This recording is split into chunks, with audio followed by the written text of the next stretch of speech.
Dice का यह इतना चैलेंजिंग प्रश्न है डियर फ्रेंड्स कि अगर आपके एग्जाम में ऐसा प्रश्न आ गया तो 80% बच्चे इसको सॉल्व नहीं कर पाएंगे। देखिए कह रहा है कि 4 का विपरीत क्या होगा। तो डाइस के सवाल को सॉल्व करने से पहले थोड़ा सा कॉन्सेप्ट हम जानने का प्रयास करते हैं। देखो, जब भी डाइस का क्वेश्चन आता है तो सबसे पहले और जरूरी बात जो हमें याद रखनी पड़ती है वो याद रखनी पड़ती है कॉमन नंबर। ठीक है, अब दूसरी बात याद रखनी पड़ती है कि एक ही डायरेक्शन से चलकर हम डाइस के किसी भी सवाल को सॉल्व कर सकते हैं। देखिए 1 2 3 है, 4 5 6 है, इसमें सर कोई संख्या ऐसी दिखाई ही नहीं दे रही है जो कॉमन हो। जब कॉमन हमें नहीं दिखाई दे रही तो अब हमें क्या करना है?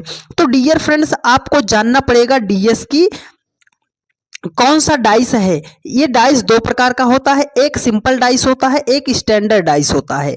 तो इस डाइस को हम कैसे जानेंगे? देखो, आप इसको दो बगल की दो फलकों को ऐड कीजिए। 6 5 11 हो जाएगा, 6 4 10 हो जाएगा, 5 4 9 हो जाएगा, 3 2 5 हो जाएगा, 3 1 कितना हो जाएगा? 4 हो जाएगा, 2 1 कितना हो जाएगा? 3 हो जाएगा।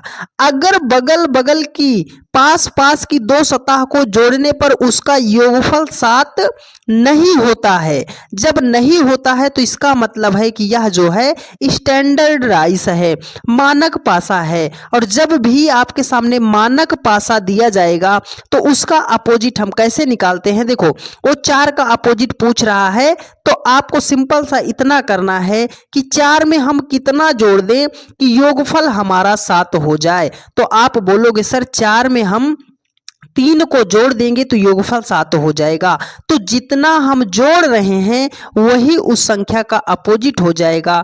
3 ऑप्शन बी में दिया गया है और यही आपका राइट आंसर हो जाएगा।